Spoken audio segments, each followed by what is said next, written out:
ওনার এসব ফেক কথার কোনো মূল্য নাই, কারণ উনি যেসব আবল তাবল ফালতু ব্যাখ্যা দিচ্ছেন যে ইউসুফ পাঠান বিজেপি, নির্মল সাহা বিজেপি, আর উনি কংগ্রেস, খাঁটি কংগ্রেস।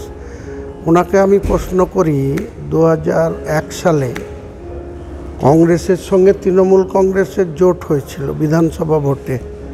উনি 8টা জায়গায় গোজা মিল দিয়েছিলেন, নির্দল দিয়েছিলেন। আপনি ভিডিও বার্তার মাধ্যমে জানিয়েছেন যে আপনি একটা রুদ্রদার বৈঠক হয়েছিল অভিষেক ব্যানার্জির সাথে, তারপরে আপনি ইউসুফ পাঠানের উপরেই আস্থা রাখছেন বা তাকেই সমর্থন করছেন।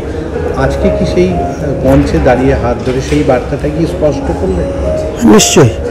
দেখুন, ইউসুফ পাঠান একটা ক্রীড়া জগতের ব্যক্তি, সে বিশ্বকাপ জয়ী দলের সদস্য, সে একটা নামজাদা খেলোয়াড় এবং মুসলমান সমাজের একটা ইমানদার ব্যক্তি। সেই ব্যক্তি মুসলিম অধিষ্ঠিত জেলা, এই জেলায় তাকে অভিষেক বন্দ্যোপাধ্যায় এবং মমতা বন্দ্যোপাধ্যায় আমাদের সামনে খাড়া করেছেন।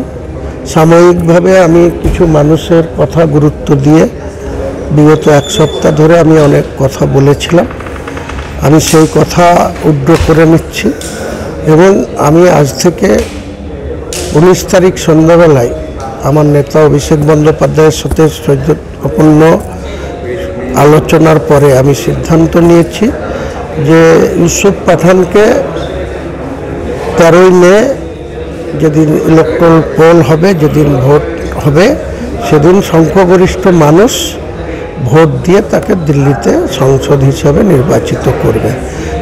4 জুন আমরা গণনা কেন্দ্রে প্রেজেন্ট থেকে জয়ের সার্টিফিকেট সংগ্রহ করে আমি দিয়ে দেবো। যখন আপনি ইউসুফ পাঠানের সাথে আছেন, তাহলে সেই ক্ষেত্রে আরও শক্তি সঞ্চয় করলেন এবং সমর্থন করলেন ওনাকে। সেই জায়গায় দাঁড়িয়ে তাহলে অধীর চৌধুরীকে কত হাজার ভোটে এবারে হারাচ্ছেন?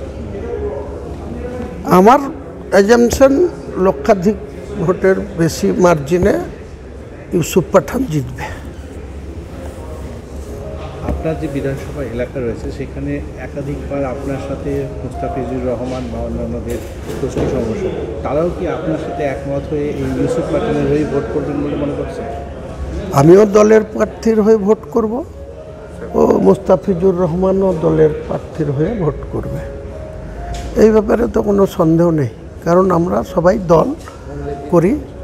দলের যে কেউ কারোর সঙ্গে মনোমালিন্য থাকতেই পারে, কিন্তু যখন এত বড় একটা নির্বাচন, সেখানে ইউসুফ পাঠানের হয়ে, দলের প্রতীকের হয়ে, নেত্রী মমতা ব্যানার্জির হয়ে, অভিষেক ব্যানার্জির হয়ে সবাই ভোট করব। আমরা কনফারেন্সে বলেছেন যে আমার বিপক্ষে একজন নয়, 2জন প্রার্থী রয়েছেন যিনি তৃণমূল কংগ্রেস এবং বিজেপি, তারা দুজনেই বিজেপির সাথে টাই করে আমাকে হারানোর জন্য এসেছে।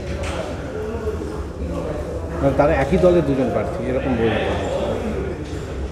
ওনার এসব ফেক কথার কোনো মূল্য নাই, কারণ উনি যেসব আবল তাবল ফালতু ব্যাখ্যা দিচ্ছেন যে ইউসুফ পাঠান বিজেপি, নির্মল সাহা বিজেপি, আর উনি কংগ্রেস, খাঁটি কংগ্রেস। ওনাকে আমি প্রশ্ন করি 2001 সালে কংগ্রেসের সঙ্গে তৃণমূল কংগ্রেসের জোট হয়েছিল বিধানসভা ভোটে। উনি 8টা জায়গায় গোজা মিল দিয়েছিলেন, নির্দল দিয়েছিলেন। আবার 2006 সালে অতীশবাবু দীর্ঘদিনের কংগ্রেসের নেতা, একসময় এই বহরমপুর লোকসভায় তিনি 1984 সালে এমপিও হয়েছিলেন, তার বিরুদ্ধে কুড়াল চিহ্ন দাঁড় করিয়েছিলেন। বহরমপুরে মায়ারানী পাল কংগ্রেস প্রতীকে, উনি কংগ্রেসের এমপি, কংগ্রেসের জেলা সভাপতি, আর কংগ্রেসের প্রার্থীর বিরুদ্ধেই কুড়ুল চিহ্ন দান করে, তার কাছে অত সৎ উপদেশ আমরা শুনতে চাই না। আপনি প্রচারে থাকছেন সব সময়।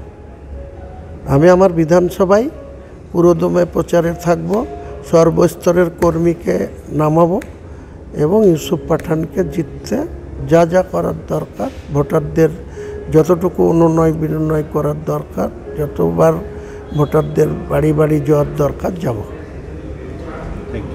ওনার এসব ফেক কথার কোনো মূল্য নাই, কারণ উনি যেসব আবল তাবল ফালতু ব্যাখ্যা দিচ্ছেন